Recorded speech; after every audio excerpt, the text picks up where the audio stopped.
Nagulat ang mayamang binata nang matuklasan na ang kanyang tunay na mapapangasawa na mas matanda sa kanya ng 5 taon ay napakaganda pala.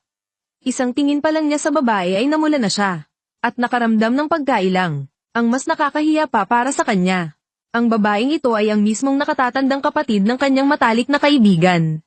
Hindi lang niya pinagsabihan ng kapatid na umuwi ng maaga.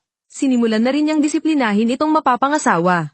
Mula nang magkita sila, ikaw din. Kahit mahinahon ang tono ng kanyang mapapangasawa, ramdam pa rin ng binata ang isang kakaibang banta.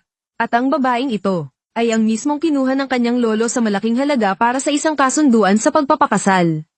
Siya ang magiging magandang presidente ng korporasyon. Para tuluyang mapatino ang binata, ibinigay ng matanda ang halos lahat ng kanyang ari-arian sa kanya bilang kondisyon sa pagpapakasal. Pero matapos malaman ito ng binata, mariin siyang tumanggi. Sinasabing 23 taong gulang pa lang siya. Masyado pang maaga para magpakasal ngayon. Galit na sinabi ng lolo. Kung puro paglilibang at pagpapakasisa lang ang gagawin niya. Kapag nasira ang katawan niya at hindi na makapagpundar ng pamilya, huli na ang lahat para magpakasal. Pero mapilit ang binata na maayos ang kanyang pangangatawan. Imposibleng hindi siya makabuo ng anak. Nang makita ng lolo na hindi ito nakikinig, nagbigay na lang siya ng kondisyon. Basta't sumunod ang binata sa pagpapakasal at pagkakaroon ng anak, hahayaan na siyang maglaro kahit anong gusto niya pagkatapos. Hindi na siya muling pakikialaman. Pero mariin pa ring tumanggi ang binata. Bulong niya sa sarili na ang matandang ito ay hindi mabuting tao. Kung magpapakasal siya at saka lalabas para maglaro, siguradong sisermonan siya ng kanyang asawa. Lugi lang siya sa ganoong setup. Sa galit ng lolo, kumuha ito ng kutsilyo para maglaslas. Pinipilit siya gamit ang sariling buhay. Nang makita ito ng binata, ginaya rin niya ang lolo na maglalaslas. Agad na pinakuha ng lolo sa mayordomo ang pinakamatulis na kutsilyo. Pinilit siyang itutok ang kutsilyo sa kanyang pulso. Sinasabing sabay na silang mawawala. Tinaas ng binata ang kutsilyo na tila tatagain ng sarili.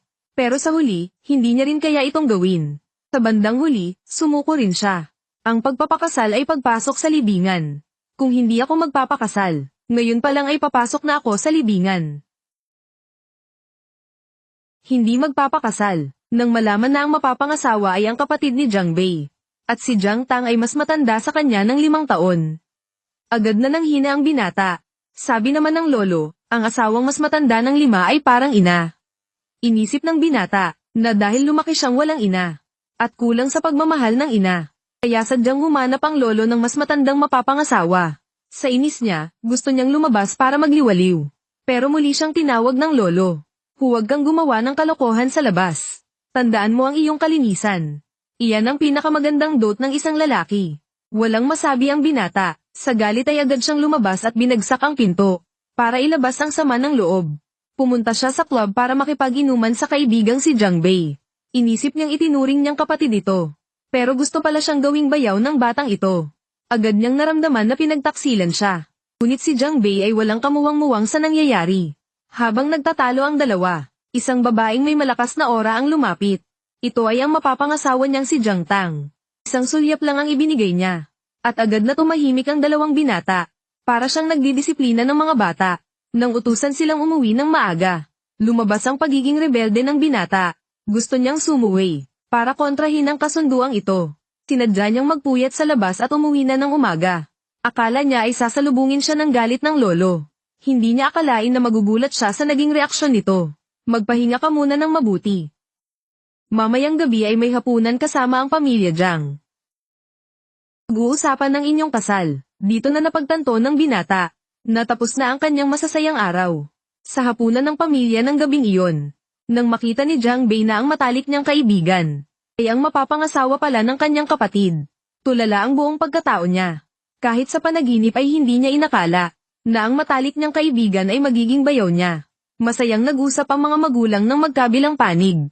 At agad na sumang-ayon ang lahat. Inutusan sila ng lolo na kumuha na ng lisensya sa kasal kinabukasan. Pagkatapos ng hapunan, inutusan ng lolo ang binata na ihatid ang mapapangasawa sa bahay nito. Pagkasakay sa sasakyan, hiling ng babae na ikabit ng binata ang kanyang seatbelt. Habang magkalapit ang dalawa, inisip ng binata na sinasadya siyang akitin ng babae. Para ipahayag ang kanyang paninindigan. Sinabi ng binata na ang kanilang kasal ay formalidad lamang. Pagkatapos ng kasal, kanya-kanya silang buhay. Walang pakialamanan. Akala niya ay magagalit ang supladang babaeng ito. Hindi niya inaasahan na mahinahon itong papayag. At sinabing napakaabala niya sa trabaho. Wala siyang oras para pakialaman siya. Hahayaan niya itong maglaro hanggat gusto niya. Nang marinig ito, lalong nainis ang binata. Pagkahatid sa babae sa bahay. Galit na hinarang ni Jiang Bei ang binata. Hindi ka pwedeng magpakasal sa ate ko. Bakit? Kailangan pa bang itanong yan? Siyempre dahil hindi ka karapat-dapat sa ate ko. Natawa ang binata sa sinabi nito. At sinabing sila ay sadyang itinadhana. Sobrang magkabagay. Pero matigas ang paninindigan ni Jiang Bei. Ipinahayag na hindi siya papayag sa kasal na ito. Hindi siya pinansin ng binata. At sinabing siya na lang ang kumumbinsi sa ate niya na kanselahin ang kasal. Galit na pinuntahan ni Jiang Bei ang kanyang ate. Tinanong kung bakit ito magpapakasal sa isang playboy. Hindi niya akalain na iisa-isahin ng ate niya ang mga katangian ng binata. Sinasabing siya ang tanging tagapagmana ng pamilya Feng.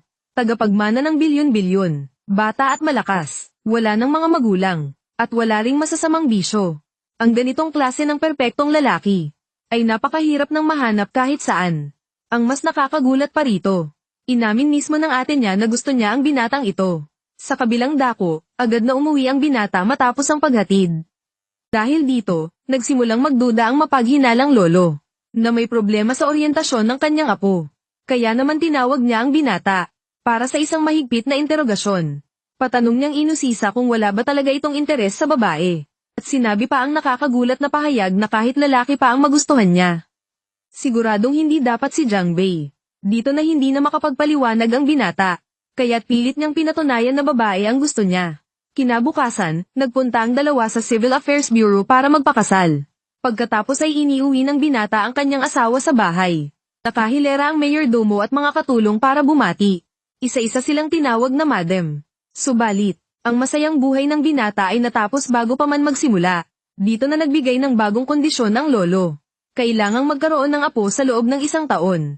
Gusto sana siyang bulahin ng binata gamit ang formalidad na kasal. Hindi inakala ng binata na mabubisto ng lolo ang kanyang munting laro.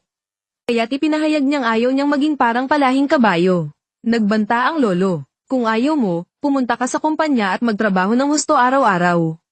Mamili ka, sa pagitan ng pagiging palahing kabayo ng ilang minuto o pagiging alipin sa trabaho habang buhay. Ito ay isang mahirap na pagpili. Muling sumuko ang binata, kaya ko itong gawin buong araw.